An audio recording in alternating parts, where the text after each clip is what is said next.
नमस्कार सगळ्यांना.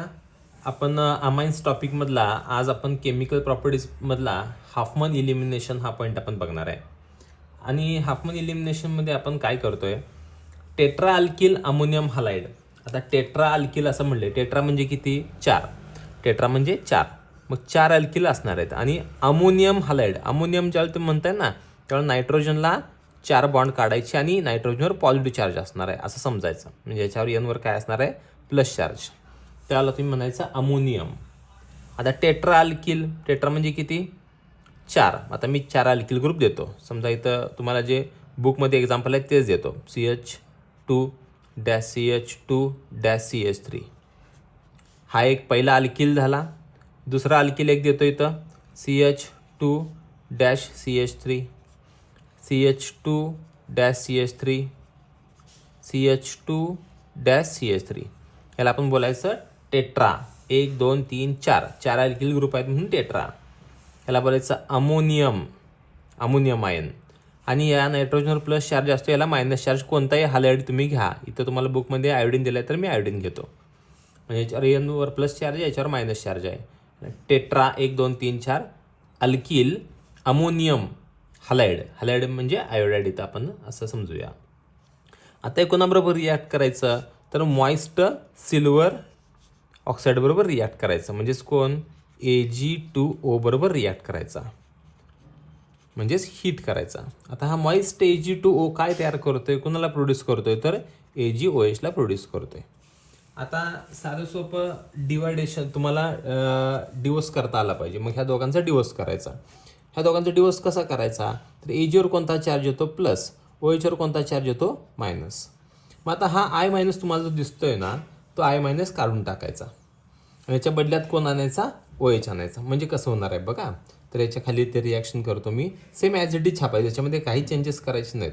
As it is लिहितो बघा मी इथं. CH3-CH2-N-CH2-CH2-CH3. परत वर कोण आहे? CH2-CH3.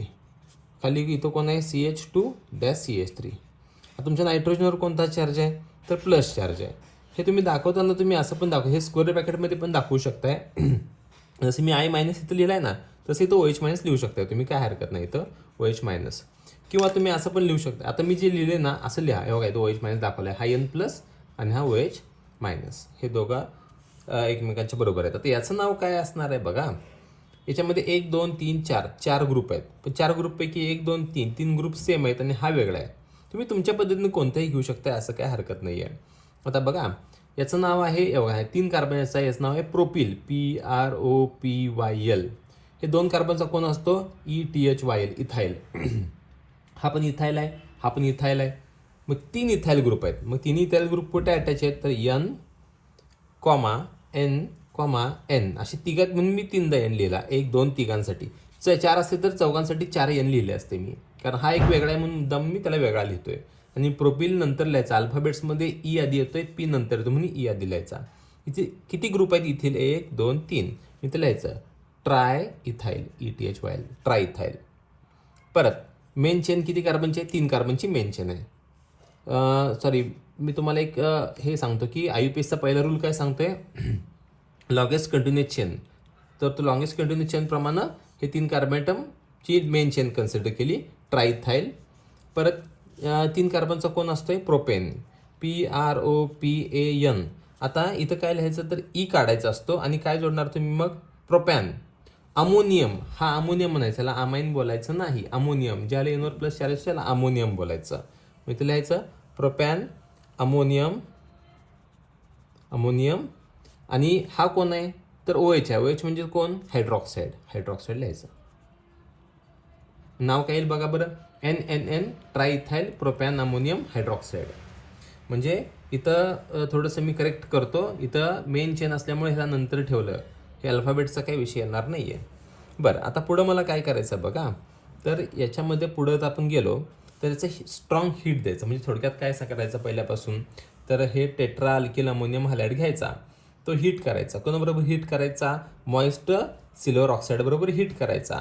आणि तो हीट केल्यानंतर तो थोडासा in presence of strong base, म्हणजे कोणता असेल तर समजा NaOH असेल किंवा KOH असेल तर त्याच्याबरोबर रिॲक्ट केल्यानंतर तुमचा जो आय मायनस आहे तो निघून जातो आणि कोण येतो OH मायनस तिथं येऊन ॲड होतो. आता त्याचं जर स्ट्रॉंग हिटिंग दिलं, तुम्ही एकदम स्ट्रॉंगली हिट केलं त्याला, स्ट्रॉंगली हिट केल्यानंतर बीटा इलिमिनेशन होतं. आता बीटा इलिमिनेशन होते म्हणजेच काय, तर तुम्हाला सगळ्यांना माहिती आहे की alpha carbon atom, beta carbon atom, आणि बीटा इलिमिनेशन झाल्यानंतर अल्किन तयार होतो. म्हणजे ह्यातला कोणताही एक ग्रुप, समजा हा ग्रुप मी कन्सिडर करतो, हा ग्रुप मला बाजूला काढायचा आहे, हा अल्किन तयार होतो आणि बाकीची जी काही रिॲक्शन होते, आता ही इलिमिनेट झाला ग्रुप इथनं, इलिमिनेट झाला म्हणून आपण याला म्हणायचं इलिमिनेशन, हाफमन इलिमिनेशन झालं या ग्रुपचं, इलिमिनेट झालं, निघून गेला इथून, आणि ह्याला म्हणायचं हाफमन इलिमिनेशन. आणि याच्यामध्ये काय करायचं माहिती आहे का, की मेजर प्रॉडक्ट जो आहे तो सिडझिप रूलप्रमाणे होतं आहे. सिडझिप रूलप्रमाणे म्हणजेच तुमचा डबल बॉन्ड असा सिक्युअर पाहिजे आणि डबल बॉन्डेड कार्बन ॲटम म्हणजे अनसॅच्युरेटेड कार्बन ॲटम्सला जास्तीत जास्त कार्बन ॲटम असायला पाहिजे. मला काय तयार होतं बघा, ह्या CH3चा CH2 करायचा, मग काय झालं बघा, CH2 डबल बॉन्ड CH2. आता हे झालं तयार. पण तुम्ही म्हणाल की मग याचा एक H कुठं गेला, तर तो H तुम्हाला काय झालं समजून घ्या. हा OH मायनस तुम्हाला दिसतोय, हा OH मायनस आणि यातला एक H2 निघून गेला. आता राहिलं कोण बघा इथं, बघा राहिलेला जो काय मोलिक्यूल होतो मी इथं, CH3 dash CH2 dash CH2 dash N dash CH2 dash CH3 dash किंवा CH2 CH3 असं करूया आपण. म्हणजे थोडक्यात मला काय सांगायचं, हा सर्कल केलेला ग्रुप निघून गेला आणि 1 2 3च ग्रुप इथं राहिले आणि ह्या नायट्रोजन लोन पेअर परत आणली आली. आता ह्याचं नाव काय येणार मग, हे बघा N, किती इथलं आहे, डाय इथाईल प्रोपॅन 1 अमाइन का म्हणायचं, तर 1 नंबरच्या कार्बनला आहे म्हणून. म्हणजे बघा हे लॉंगेस्ट कंटिन्युअस चेन आहे, याच्यामध्ये 1 नंबरच्या कार्बनला हे सगळं जोडलं म्हणून 1 म्हणले. ह्या 2 नंबरच्या कार्बनला जोडलं असतं तर आपण 2 असं बोललो असतो. आता आपण जे बघितलं ते हाफमन इलिमिनेशन आहे, एकदम सोपी रिॲक्शन आहे, सगळ्यांनी हाफमन इलिमिनेशन करायचं आहे. थँक्यू.